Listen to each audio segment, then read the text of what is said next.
ইউক্রেনের ওপর দিন দিন তীব্র হচ্ছে রুশ আগ্রাসন। শনিবার দেশটির ওদেসায় 20টিরও বেশি ড্রোন হামলা চালানো হয়। এতে কিছু কিছু আবাসিক ভবন ব্যাপকভাবে ক্ষতিগ্রস্ত হয়েছে, খালি করা হয়েছে স্থানীয়দের, ঘটেছে হতাহতের ঘটনাও। ইউক্রেনে প্রতিদিন এমন ভয়াবহ হামলা থামাতে এবার রুশ প্রেসিডেন্ট ভ্লাদিমির পুতিনের সঙ্গে সরাসরি বৈঠকে বসার আহ্বান জানিয়েছেন জেলেনস্কি। শনিবার জাতির উদ্দেশ্যে দেয়া ভাষণে এ কথা জানান তিনি। জাতীয় নিরাপত্তা ও প্রতিরক্ষা পরিষদের প্রধান রুস্তেম উমেরভ রুশ প্রতিনিধিদের সঙ্গে সামনের সপ্তাহে শান্তি আলোচনায় বসার প্রস্তাব দিয়েছেন।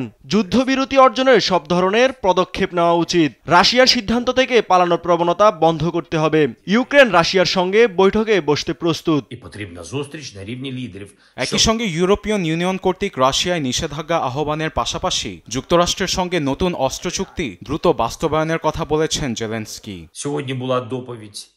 প্রেসিডেন্ট ডোনাল্ড ট্রাম্পের সঙ্গে আমাদের যেসব চুক্তি হয়েছে তা দ্রুত বাস্তবায়ন করতে হবে।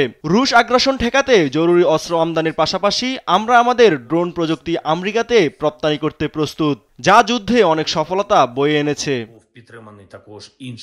জবাবে ক্রেমলিনের মুখপাত্র দিমিত্রি পেসকভ জানান, পুতিন শান্তি আলোচনায় প্রস্তুত, তবে নিজ লক্ষ্যে অনড় থাকবেন রুশ প্রেসিডেন্ট। ইউক্রেনের সঙ্গে শান্তি আলোচনায় বসতে পুতিন রাজি। যত দ্রুত সম্ভব সংঘাত নিরসনে তিনি বারবার জোর দিয়েছেন। তবে আমাদের লক্ষ্য ও উদ্দেশ্য অর্জনে আমরা পিছু হটব না।